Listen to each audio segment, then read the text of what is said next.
Hello friends, आजच्या नवीन व्हिडिओमध्ये तुमचे मनापासून स्वागत करते। तर आज आपण बघा इथं हा 34 साईजचा कटोरी ब्लाऊज आहे। तर त्याची संपूर्ण कटिंग आपण आजच्या व्हिडिओमध्ये पाहणार आहोत। आणि बाहीची कटिंग जी आहे ती 10 इंचची आहे। तर ते आपण डायरेक्ट कापडावरती कटिंग करणार आहोत। तर बघा इथं मी एक पेपर घेतलेला आहे आणि त्याची बंद बाजू माझ्या साईडने ठेवलेली आहे। तर बघा इथं ब्लाऊजची पूर्ण उंची 14.5 इंच आहे। तर आपल्याला 1 इंच एक्स्ट्रा घ्यायचं असतं मार्जिंगसाठी। तर त्यासाठी मी ते 15.5 इंच उंची घेतलेली आहे। 5 इंच शोल्डर घ्यायचं आणि बघा व्यवस्थित चेक करायचं आहे आपल्याला। शोल्डर सुद्धा इथे 15.5 इंच उंचीवरती बरोबर घेतलेलं आहे मी बघा। त्याच्यानंतर मुंड्याचा आकार द्यायचा आहे 5.5 इंच, ते सुद्धा चेक करायचं। त्याच्यानंतर आपल्याला शोल्डर आणि मुंडा जो आहे आपण काढलेला तर तो असा जॉईंट करायचा आहे। आता टाकायचा आपल्याला छातीची घडी, म्हणजे छातीचा चौथा भाग टाकायचा आहे आणि त्याच्यात 1.5 इंच मार्जिन धरून आपल्याला 10 इंचची इथं छातीची घडी घ्यायची आहे। तर या पद्धतीने बघा मी 10 इंच छातीची घडी घेतलेली आहे आणि खालच्या साईडला सुद्धा तेवढंच घ्यायचं आहे 10 इंच, म्हणजे आपण पाठीमागचे टक्स घेतो त्यासाठी। आणि बघा इथं व्यवस्थित असं लाईन आखून घ्यायची। आता मुंड्याचे आकार देण्यासाठी 1.5 इंच पाठीमागचा मुंडा घ्यायचा आणि पुढचा जो मुंडा आहे तो 1 इंचावरती घ्यायचा आहे। त्याच्यानंतर बघा 5.5चा आपण इथं मुंडा घेतलेला होता, तर त्याचा सेंटर पॉईंट काढायचा। तर बघू शकता इथं। आणि त्याच्यानंतर बघा आपल्याला जे आपण छातीचा चौथा भाग घेतलेला होता 8.5 इंच, तर तिथं मार्किंग करायचं राहिलं होतं बघा। तर 8.5 इंचावरती मार्किंग केलं।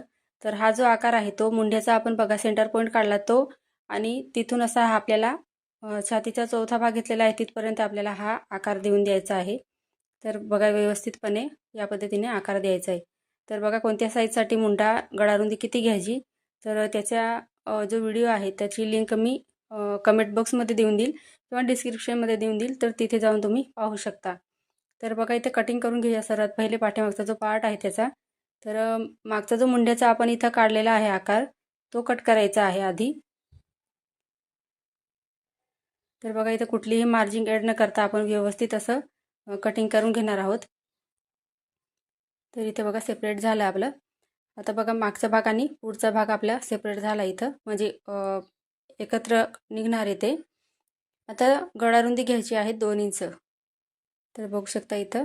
आणि पुढचा गळा जो आहे तर तुम्ही लहान मोठा इथं गळा घेऊ शकता। तर मी इथं 6 इंच पुढचा गळा घेतलेला आहे। आता बॉक्स तयार करायचा आपल्याला पुढच्या गळ्यासाठी। तर खालच्या साईडला सुद्धा 2 इंच गळारुंदी घेतली आणि बॉक्स तयार केला। आता इथे बघा 5 इंच शोल्डर, त्याच्यानंतर 5.5 इंच मुंडा, पुढचा मुंडा जो आहे तो 1 इंचावरती आणि पाठीमागचा 1.5 इंचावरती। त्याच्यानंतर छातीची घडी छातीचा चौथा भाग 8.5 इंच आणि 1.5 इंच मार्जिन घेतलं आहे। पुढचा गळा 6 इंच। तर या पद्धतीने आपण मार्किंग करून घेतली म्हणजे लक्षात राहील आपलं। आता बघा गळा जो आहे तो 6 इंचाचा घेतला होता, तर खालून वरती 1 इंचावरती मार्किंग केलं आणि तिथं हा पुढचा जो गळा आहे त्याचा आकार देऊन दिला आहे। आता बघा गळ्याकडून 2.5 इंच घ्यायचं आणि मुंड्याकडून 2 इंच आपल्याला इथं क्रॉसपट्टीसाठी घ्यायचं आहे। तर पुढे आपण बघा क्रॉसपट्टी एक्स्ट्राची वाढीव काढणार आहोत। तर पेपर पॅटर्न तयार करताना 2.5 आणि 2ची इथं क्रॉसपट्टी घ्यायची आहे। त्याच्यानंतर बघा मुंड्याकडून आपल्याला 4.5 इंचावरती कटोरीचं माप टाकायचं आहे 4.5 इंच। तर इथं बघा मी मुंड्याकडून घेतलेलं आहे, तर हे लक्षात ठेवायचं। तर जिथे 4.5 इंच मार्किंग केलेलं आहे तिथून बघा लाईन आखून घेतली सरळ अशी मी। आणि पुढे बघा पुढची जी लाईन आहे ती आपण जो गळ्याच्या तिथं पॉईंट घेतलेला होता तर तिथं आखायची आहे तिरकस। जसं मी इथं व्हिडिओमध्ये दाखवत आहे सेम त्याच पद्धतीने घ्यायचं आहे बघा। आणि या पद्धतीने आपल्याला कटोरीचा आकार द्यायचा आहे। तर हे झालं आपलं 34 साईजचं पॅटर्न, म्हणजे आपला उंचीनुसार साईड पार्ट इथं रेडी होऊन जाईल आणि कटोरी जी आहे ती आपण वेगळी काढणार आहोत। तर बघा पुढचा आणि पाठीमागचा पार्ट इथं आपण सेपरेट करून घेऊया। तर पहा इथं मी पाठीमागचा पार्ट इथं सेपरेट करून घेतला। तर आता पुढचे पार्ट सुद्धा याच पद्धतीने कटिंग करून घेणार आहोत। तर सर्वात पहिले बघा पुढचा जो मुंड्याचा आकार आहे तो अगोदर कट करायचा, त्याच्यानंतर क्रॉसपट्टी कट करायची आहे। तर कुठलीही मार्जिंग ॲड न करता आपल्याला जसं आपण इथं मार्किंग केलेलं आहे तर तेच आपल्याला कट करायचं आहे इथं। तर पहा इथं या पद्धतीने मी कट करून घेतलं। तर इथं बघा आपला साईड पार्ट रेडी झाला। तर आता बघा इथं कटोरी कशी वाढवायची ते पाहूया आपण। तर मगाशी बघा आपण गळारुंदी 2 इंच घेतली होती, तर इथे सुद्धा आपल्याला 2 इंच गळारुंदीचं माप टाकायचं आहे. त्याच्यानंतर त्या टोकापासून खाली आपल्याला 1.5 इंच घ्यायचं आहे.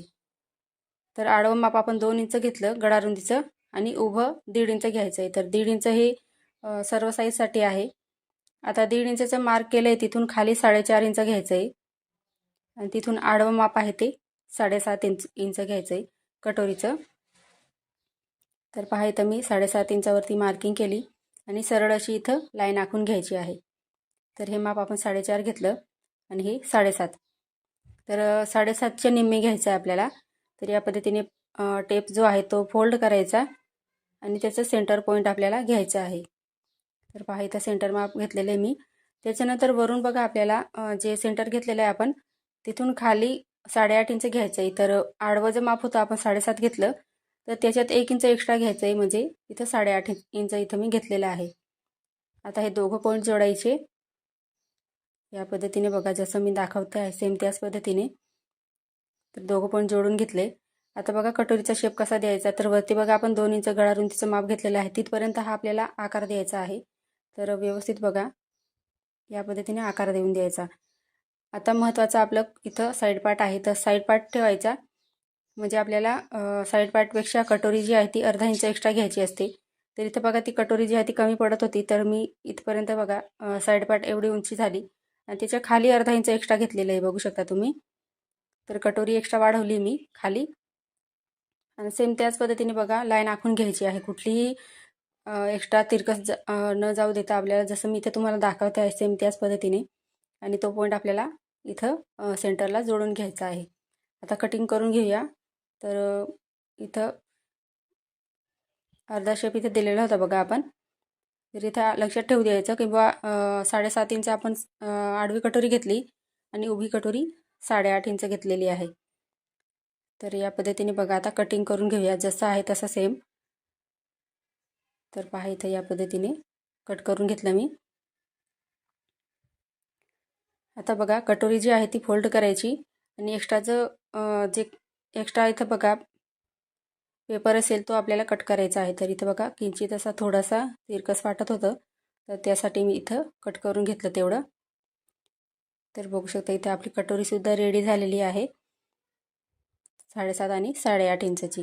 आता क्रॉसपट्टी वाढवायची आपल्याला. तर एका साईडला 3.5 इंच घेतली मी आणि दुसऱ्या साईडला 3 इंच. तर बघा या पद्धतीने दोघं पॉईंट जोडायचे आपल्याला. आणि छातीची घडी आपण 10 इंच घेतली होती, तर इथं बघा क्रॉसपट्टी काढताना अर्धा इंच एक्स्ट्रा घ्यायचं. तुम्ही 1 इंचसुद्धा घेऊ शकता कापड असेल तर. तर इथं बघा मी अर्धा इंच इथं एक्स्ट्रा घेऊन 10.5 इंचाची इथं क्रॉसपट्टी काढलेली आहे. तर इथं बघा आता मी लांब आहे त्यासाठी 1 मीटर अस्तरचं कापड घेतलेलं आहे आणि त्याची बंद बाजू माझ्या साईडने ठेवली आहे, जसं आपण पेपर पॅटर्न तयार केलं त्याच पद्धतीने. तर बंद बाजू आहे ते बघा, बंद बाजू कडून आपल्याला पॅटर्न जो आहे पाठीमागचा तर तो ठेवायचा आहे आणि जशी तशी मार्किंग करून सर्वात पहिले आपण कट करून घेऊया तो, कुठलीही मार्जिंग एड न करता. म्हणजे आपण पेपर पॅटर्न तयार करताना एक्स्ट्राची मार्जिंग उंचीमध्ये वाढवलं होतं त्यासाठी. आता इथं बघा बाहीची कटिंग पाहूया सर्वात पहिले. तर अस्तरला बघा मी या पद्धतीने फिरवून घेतलं आणि त्याची काठ आहे ते बघा खालच्या साईडला दिलेली आहे, म्हणजे खालच्या साईडला घेतले मी, म्हणजे खुली बाजू खाली आहे. आणि या पद्धतीने बघा आपल्याला घडी घालायची आहे. तर दोघं बाह्या आपल्याला इथं रेडी होतील. तर छातीची घडी आपण 10 इंच घेतली होती मार्जिंग सहित. छातीचा चौथा भाग अधिक 1.5 इंच, तर इथे 10 इंच आलेलं होतं. तर त्याच्यामधून 10 मिनिटून 1 इंच मायनस करायचं. तर बाहीची घडी टाकताना 9 इंच घ्यायचं आहे. आता इथं बघा तयार बाही मला 10 इंच पाहिजे, तर मी इथं 11 इंचावरती मार्किंग केलं आहे, म्हणजे 1 इंच आपल्याला मार्जिन घ्यायचं आहे त्यासाठी. तर पहा इथं मी दोघं साईडने मोजून घेतलं आणि व्यवस्थित अशी लाईन आखून घेतलेली आहे. आता मुंड्याचा आकार कसा द्यायचा बघा. तर कॅप हाईट आपल्याला 3 इंचावरती द्यायची आहे आणि आतल्या साईडला 2 इंच. तर पहा इथं मी 2 इंचावरती मार्किंग केली. त्याच्यानंतर बघा तिरकस अशी लाईन आखून घ्यायची बघा आणि 1.5 इंचावरती 3 पॉईंट घ्यायचे आपल्या 1.5 इंचचे. तर या पद्धतीने. आणि पहिला जो पॉईंट घेतला त्याला खालच्या साईडला अर्धा इंच आणि पुढचे जे 2 आहेत ते ना वरच्या साईडने अर्धा इंच घ्यायचं आहे. आणि आता सिंपल असा आपल्याला आकार देऊन द्यायचा आहे. तर बाही जी आहे ती व्यवस्थित आपल्याला काढता यायला पाहिजे, कारण काय होतं बाही जर आपली व्यवस्थित राहिली नाही तर मुंड्यामध्ये ती गोळा होते आणि फुगासुद्धा होतो त्यासाठी.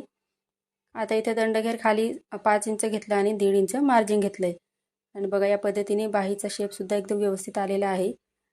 आणि या पद्धतीने आपण पुढचा जो म्हणजे वरचा जो मुंड्याचा आकार आहे तो सर्वात पहिले कट करून घ्या. पाठीमागचा जो मुंडा आहे तो कट केला पहिले. आता इथं बघा बाही ओपन करायची. त्याच्यानंतर आपल्याला पुढचा आकार कट करायचा आहे. तर इथं बघा खडूने दिसतंय आपल्याला मार्किंग केलेलं, तर तेच कट करायचं आहे आपल्याला.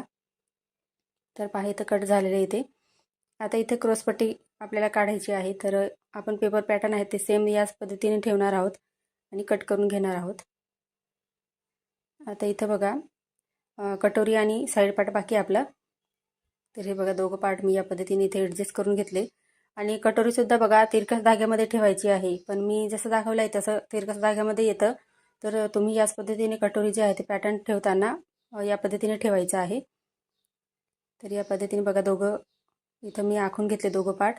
आता कट करून घेऊया. तर अस्तरवरती कटिंग करताना जसं आहे तसं मार्जिंग आपल्याला कुठली मार्जिंग ॲड न करता पॅटर्न आहे ते जसं तसं ठेवायचे आणि कट करून घ्यायचे आहे. तर हे पहा या पद्धतीने कट करून घेतलं. त्याच्यानंतर बघा आता मेन कापड घेतलेला आहे मी ब्लाऊज पीसचा. तर त्याला बघा डिझाईन दिलेली आहे.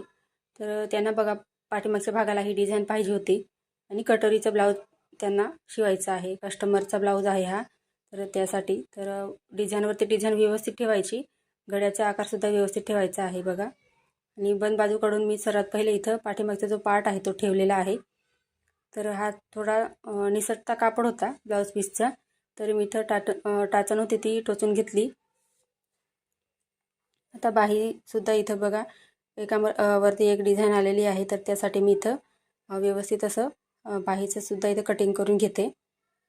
आता दुसरे पार्ट जिथं ॲडजस्ट होत असतील त्या पद्धतीने इथं कट करायचे आहे. तर इथं बघा कटोरी जी आहे ती इथं ॲडजस्ट होते, पण आपला साईड पार्ट अजून कट करायचा बाकी आहे. तर तो पहा इथं आपल्याला जॉईंट द्यावा लागणार आहे. साईड पार्ट आहे त्याला. तर बघू शकता इथं.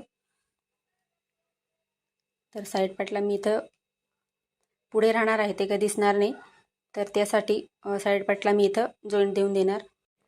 तर फ्रेंड्स तुम्हाला आजचा व्हिडिओ आवडला असेल तर प्लीज लाईक करा. चॅनलवर जरी तुम्ही नवीन असाल तर चॅनलला सबस्क्राईब करायला विसरू नका, जेणेकरून नवीन व्हिडिओ सर्वात पहिले तुमच्याजवळ पोहोचेल. आणि पुढचा व्हिडिओ तुम्हाला कोणत्या टॉपिकवर पाहायचा आहे ते सुद्धा नक्की कळवा. तर मी बऱ्याच जणींचे कमेंट आलेले होत्या त्यानुसार मी व्हिडिओ बरेचसे टाकलेले आहे. तर तुम्हालासुद्धा जो व्हिडिओ हवा असेल तर त्याचे तुम्ही मला कमेंट करा. तर फ्रेंड्स तुम्हाला आजचा व्हिडिओ आवडला असेल तर लाईक करा, शेअर करा. धन्यवाद.